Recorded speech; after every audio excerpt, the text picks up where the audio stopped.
Hello बच्चों. So let's read the question given here. So the question here says define double circulation and state its significance. कि हमें यहाँ पे double circulation को define करना है और उसका सिग्निफिकेंस बताना है. तो अगर हम यहाँ पे देखें हमारे पास यहाँ पे इस क्वेश्चन का की कॉन्सेप्ट देखेंगे. तो हमारे पास इस क्वेश्चन का की कॉन्सेप्ट होगा डबल डबल सर्कुलेशन. तो पहले हम देखेंगे कि डबल सर्कुलेशन का डेफिनेशन क्या होता है. डबल सर्कुलेशन साइंटिफिक डेफिनेशन देखिए, ये ऐसा सर्कुलेशन है जिसमें ब्लड फ्लो करता है, blood flows twice through the heart, blood flows twice through the heart in one circuit, in one circuit. कि एक सर्किट को कंप्लीट करने के लिए ब्लड जो होता है 2 बार फ्लो करता है हमारे हार्ट के थ्रू. और हमको पता है हमारा जो हार्ट होता है वो क्या होता है ना, हमारे पास 4 चेम्बर का होता है, 4 चेम्बर का होता है. और ये मोस्टली हमको किस में देखने को मिलता है, इन बर्ड्स एंड मैमल्स. ये ज़्यादा प्रेवलेंट है हमारे बर्ड्स और मैमल्स में. और यहाँ पे 4 चेम्बर क्या प्रेजेंट रहता है, पहले होता है लेफ्ट एंड राइट ऑरिकल, और वहीं यहाँ पे लेफ्ट और राइट वेंट्रिकल. और ये चारों हमारे जो चारों हार्ट के चेम्बर होते हैं, ये चारों लोग कंसंट्रेटेड होते हैं किसमें ना, ब्लड कन्वे करने के लिए. एक सर्किट होता है लंग्स के लिए और एक सर्किट होता है बॉडी के लिए. तो यहाँ पे हम दोनों सर्किट देखने वाले हैं. तो पहला हमारे पास सर्किट क्या गिवन है ना, इट इज़ द लंग्स.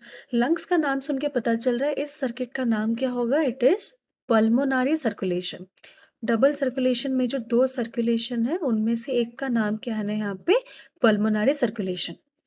तो पल्मोनरी सर्कुलेशन में क्या होता है ना, हार्ट से हमारा जो राइट वेंट्रिकल होता है, हमारे हार्ट में जो राइट वेंट्रिकल होता है उसमें से क्या निकलता है ना, यहाँ से पल्मोनरी आर्टरी, उसमें से निकलती है पल्मोनरी आर्टरी, जो कि क्या कैरी करती है ना, डीऑक्सीजनेटेड ब्लड कैरी करती है, डीऑक्सीजनेटेड ब्लड कैरी करती है टू द लंग्स, उसके ऑक्सीजनेशन के लिए, उसकी ऑक्सीजनेशन के लिए. क्योंकि हमारे जो वेना कावा या फिर हमारे वेन्स होते हैं वो डीऑक्सीजनेटेड ब्लड लाके डंप करते हैं राइट वेंट्रिकल में, और राइट वेंट्रिकल से पल्मोनरी आर्टरी उस डीऑक्सीजनेटेड ब्लड को लेके जाती है लंग्स को, ताकि वो डीऑक्सीजनेटेड ब्लड को ऑक्सीजन मिल सके.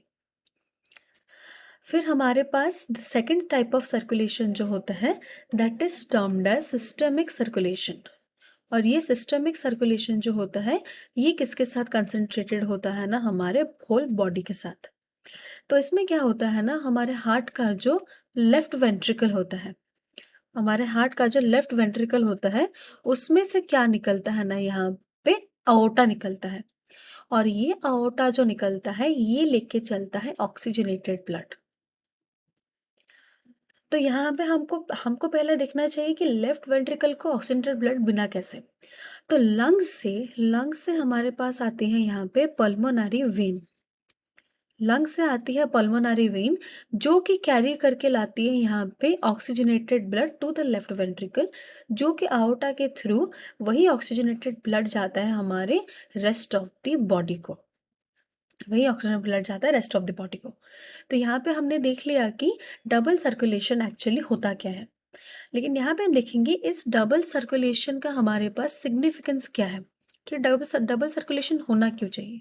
डबल सर्कुलेशन सिग्निफिकेंस ये है, हम यहाँ पे क्लियरली देख रहे हैं कि जो डीऑक्सीजनेटेड ब्लड होता है वो हमारा राइट वेंट्रिकल के साथ कंसंट्रेटेड होता है, और वही जो ऑक्सीजनेटेड ब्लड होता है वो हमारा किसके साथ एसोसिएटेड होता है, लेफ्ट वेंट्रिकल के साथ.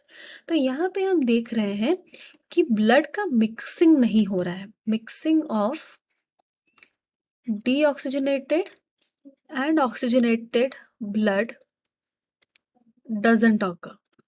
तो डीऑक्सीजनेटेड और ऑक्सीजनेटेड ब्लड जो होता है उसका मिक्सिंग हमारा होता नहीं है, और ब्लड जो होता है बहुत इफेक्टिवली पंप होता है, और ब्लड यहाँ पे बहुत इफेक्टिवली पंप होता है both to lungs and the whole body. तो हमने यहाँ पे देख लिया कि डबल सर्कुलेशन यहाँ पे होता है क्या है, उसमें कौन से 2 सर्कुलेशन इन्वॉल्व होते हैं, और वहीं पे उसका यहाँ पे सिग्निफिकेंस क्या होता है. So hope you understood it well. Best of luck.